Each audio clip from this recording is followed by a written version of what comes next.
अब question number कौन सा है? 2। क्वेश्चन नंबर 2 देखो क्या कर रहा है, कह रहा है कि निम्न में से प्रत्येक का के का मान बताना हमको। किसका? के का। और लेकिन यहाँ दिया है एक चीज, तीनों बिंदु संरेखी हो। ठीक है, संरेखी बात समझो क्या होता है। संरेखी का मतलब होता है, संरेखी मतलब समान, रेखी मतलब रेखा, सौ से समान। देखो कोई एक ऐसा रेखा है जिसमें एक ही रेखा पे 3 बिंदु है, ए है, बी है और सी है। ठीक है, तीनों बिंदु है, तीनों बिंदु इसको हम ए मानेंगे, इसको बी, इसको सी, उसी तरह उसमें मानेंगे। तो पहले हम पार्ट 1 देखेंगे। ए का जो मान दिया है 7,-2 है, 5 1 है, 3 के है। ठीक है, बताओ ये एक रेखा में जब भी हो त्रिभुज, तो त्रिभुज होगा, त्रिभुज बन गया। ये त्रिभुज होने के लिए 3 अलग अलग बिंदु होना चाहिए, एक रेखा पे नहीं होना चाहिए। जैसे मान लो कोई एक रेखा इधर बिंदु गया, कोई इधर गया, तो एक यहाँ से दिख रहा है ना। लेकिन जब ऐसी बात कहे कि ये संरेखी हो, क्या ये त्रिभुज संभव है? तो नहीं है। बताइए, जब त्रिभुज है नहीं तो इसका क्षेत्रफल बनेगा? नहीं बनेगा। तो इसका क्षेत्रफल क्या हो जाएगा? त्रिभुज का क्षेत्रफल बराबर 0 हो जाएगा। कब? जब ये संरेखी हो। बात समझ गए? तो अतः यह कह सकते हो कि हम एक जगह लिख देते हैं, ठीक है, क्योंकि ये दोनों में काम आ जाएगा। हम यहाँ लिख देते हैं, हम जानते हैं कि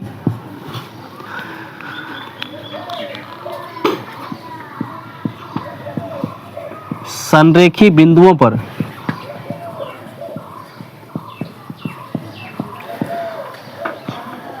त्रिभुज का जो क्षेत्रफल होता है बराबर होता है किसके? 0 के। ठीक है, समझ में आ गया ना? तो हम यहाँ लिख सकते हैं डायरेक्ट त्रिभुज का क्षेत्रफल लगा सकते हैं। तो रूल्स हम लोग जानते हैं, 1/2 x y minus Y plus X, y minus Y plus X, फिर y माइनस वाई, इसको बंद कर दिए। 1 2 3, 2 3 1, 3 2 हो गया। पार्ट 1 में क्या दिया है? ये a है, b है और c है। ये x1 x2 x3 ऐसे करके बैठा सकते हैं। हम डायरेक्ट बैठा दें, देखो 1/2 x1 बताओ कितना है? 7 इंटू एक्स y2 1 है ना, माइनस y3 के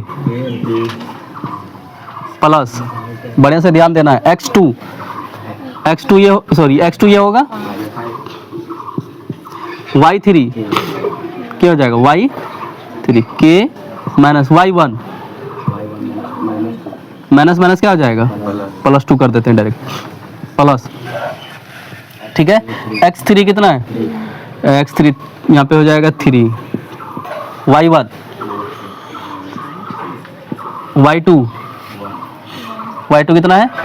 1 हो गया। अब इस पे हम हल कर लेते हैं। 1/2 7 क्या हो जाएगा? ये माइनस 7 के, 7 एकम 7, 7 के है ना, प्लस 5 के, 5 दूनी प्लस, यहाँ देखो ये कितना है? 3 है, -3 हो गया। -3 को इससे गुना करेंगे, -9 हो गया। यानी कि 10 में 9 घटा दो, यहाँ हम डायरेक्ट इसको बंद कर देते हैं। 1/2, तो देखो 10 में 9 गया, 1 बचा, यहाँ 7 है, कितना हो गया? 8 नहीं हो गया? 8 यहाँ बच गया, -7 के प्लस में 5 के, कितना है? प्लस में 8 ही है ना। बताओ और कुछ होगा? अच्छा, एक चीज और कर सकते हैं, क्योंकि ये इक्वल है 0, पता है ना?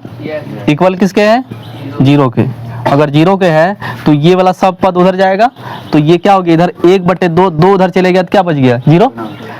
गुना में जाएगा 0 बच गया ना, खत्म हो गया, तो बच गया इधर -7 के प्लस 5 के प्लस में 8 बराबर में 0। 7 में 5 घटा तो कितना हो गया?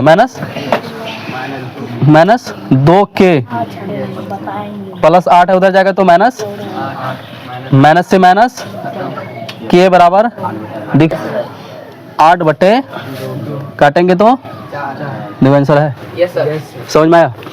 कितना आसान है। देखो इसको ए मानेंगे, इसको बी और इसको सी, तो ये क्या है x1 x2 x3 y1 y2 y3। ठीक है, बैठा दो इस पे। 1/2 x1 कितना है 8, y2 k minus y3 minus 5 है, माइनस माइनस प्लस 5 कर देते हैं -4 है।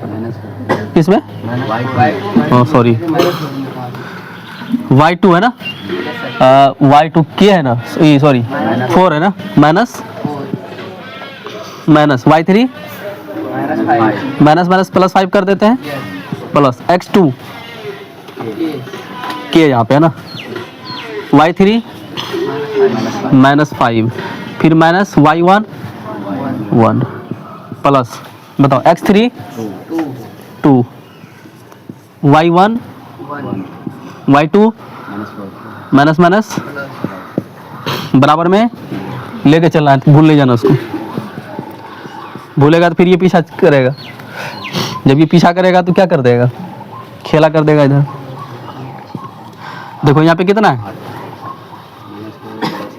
एक बचा, एक को 8 से करेगा, 8 हुआ, यहाँ बताओ कितना होगा, -6 -6 के माइनस प्लस -6 के कर देते हैं ना, इस सब पे ध्यान देना है, इसी में गड़बड़ हो जाता है। प्लस देखो इसको कोशिश करना है कि जब भी माइनस प्लस का साइन हो अगला स्टेप में ही खत्म कर दें, लेके नहीं बढ़ना आगे। न तो यहाँ लिखना -6 फिर लिख जाना आगे, फिर लिखना के, तो अब -6 गुना के लिखना तो चल जाएगा 3 लाइन, लिख लिए। अब देखो 2 यहाँ है या 5, दो नहीं खत्म, ये बेचारा चले जाएगा उधर। बताओ ये 2 इतना खतरनाक है, दूसरे को अधूरा करने आया, मतलब आधा करने आया था ना, खुद 0 बन के जा रहा है, समझे। इसीलिए बिचौलिया जो होता है, कभी कभी देखे हो ना बिचौलिया समझते हो कि रिश्ता में भी यही 1/2 करके जाता है, वो नहीं करता है, तो इसीलिए उसका जगह कोई है, हाँ बिचौलिया शादी ब्याह कराता है, देखना ब्याह तक उसका यही में, तो उसके बाद पूछता भी नहीं है बेचारे को, क्योंकि 1/2 करके गया वो, समझे। चलो ध्यान दो, अब हमारे पास बच गया कितना, देखो 10 8 18 -6 के प्लस में 18 बराबर में 0। समझ में आया ना ये? Yes sir. ध्यान बढ़िया से दो, -6 के और इसको हम उधर भेजेंगे तो -18, ये माइनस माइनस खत्म, के बराबर 18 बटे काटेंगे तो 3, के का मान 3 आ गया। मतलब कितना आसान था।